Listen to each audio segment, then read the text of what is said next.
Yes, another tanggap na ganap. Okay, may tanggap tayong spring type na clutch housing. So, i-repair at ipapakita ko sa inyo kung paano namin ginagawa yung mga ganito. Yung iba naglalagay ng washer, papalitan ng bolt yung pin. Pero sa amin, ginagawa namin is pinamasin yung loob. Explain ko sa inyo mamaya-maya. Tingnan nyo guys. So dito, babarena na tayo sa rivets. Binabarena namin yung ulo para matanggal. After mabarena is tatanggalin natin yung pin na naiwan. So, pupukpukin lang yan ng pin na medyo maliit pa sa diameter ng yung pin na nakakabit. So, yan. So, mas maganda kung may sapin yung sa ilalim na butas para hindi masira. Pero sa bagay, flat naman yung pinagpatungan natin. So, hindi naman basta-basta mababasag yung aluminum niyan. Since medyo malambot lang naman yung mga pin. So, pinaka-importante dapat dyan is may tukod sa ilalim. Pero huwag nyo na lang gayahin yan. Baka mabasagan pa kayo.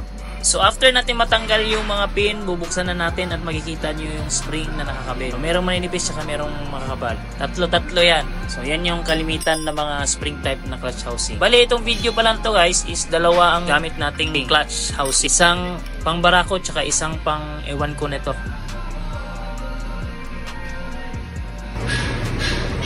So since ito natanggal ko na ang pin,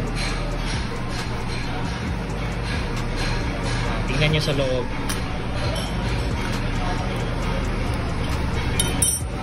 Yan, ito yung spring nya. Karaniwang Suzuki talaga is spring type.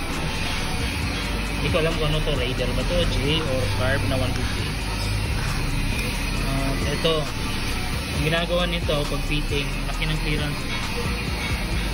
Kahit pa susukan mo dyan ng washer, hindi pa rin yan matutuwa. Ang best talagang gagawin dito is yan, hahabulin yung clearance ng gear na to dun sa baba. So imamasin yun puro. Imamasin to dyan para mag-fit yung clearance ng spring. Tapos yung spring naman pabubukahin niya para pumasok, para walang alog. Ganun pag-repair ng mga spring type na clutch housing. Yan, so since namasin na natin yung gilid, yan, kumuha na yung distansya, may guhit ako, abot-abot lang.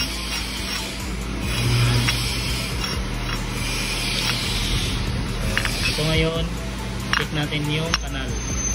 Like that. Yung distance niya. Pala tayo white ink, white ink. Importante rin yan para hindi makapalit. Yan yung clearance na yan. Bubusin mo yun mo dyan. Clearance nito hinabol natin sa housing. Dito at yan para hindi aalog. Tapos yung spring dapat mas malaki para pagka pinasok may tension pa siya. Dito malaki, tatlong malalaki ito, matataba. Tapos itong tatlo naman is yung manipis. Pero bago i-assemble yan, huwag kalimutan tong washer na to. Pwesto yan dyan. Isang flat tsaka isang pa-curve. May purpose yan, kaya balik natin yan. At dito naman sa takip, nakamasin na din yan.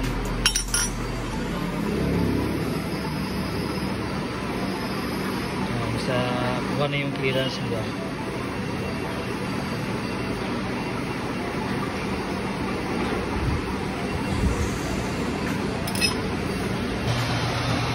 Yes, yung pin pala natin is fabricated din. Yan, ginagawa talaga yan. Yan, wala kang mabibili niyan. Diba, Boss Jer? Ito yung sample.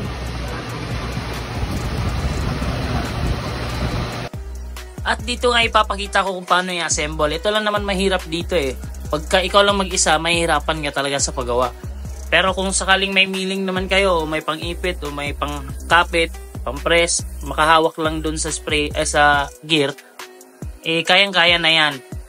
So, DIY na lang, padiskartehan na lang kung paano ipasok yung mga spring. So, kaya natin pinabuka yung spring is para may tension. Nagtaka kami dito, bakit yung mga original, mas malaki yung slot ng gear kaysa dun sa housing na aluminum tsaka sa lata. Talagang mag-iingay yun kasi may clearance pa eh. So, yan yung the best na gagawin. Ipipiting, hahabulin yung distance ng mga slot sa gear. Siguro ginagawa na to sa mga talaga, sa iba. Iwan ko lang kung paano yung paraan nila. Pero, mas maganda na rin kung ganito yung mga stock sa motor para meron din naman kaming gawa. Siyempre, masasabi din natin na ganyan yung pagkagawa ng manufacturer sa Suzuki mismo.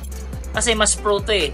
So isang bagsakan lang yan paggawa nila eh. So yung clearance wala yan sa makina nila. So diretsong assemble na yan. Talagang gagalaw yung gear pero hindi naman ganun kalaki. Pagka tumagal talaga aalog at iingay yan sa motor.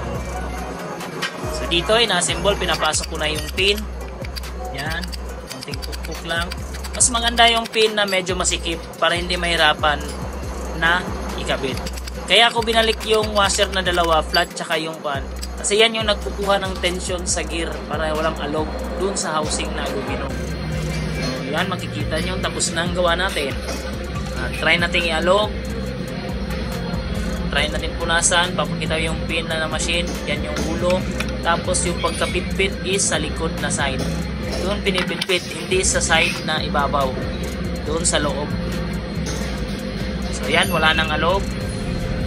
Wala nang clearance, hindi na naikot yung spring, wala nang ingay pag inaalog. Yun lang.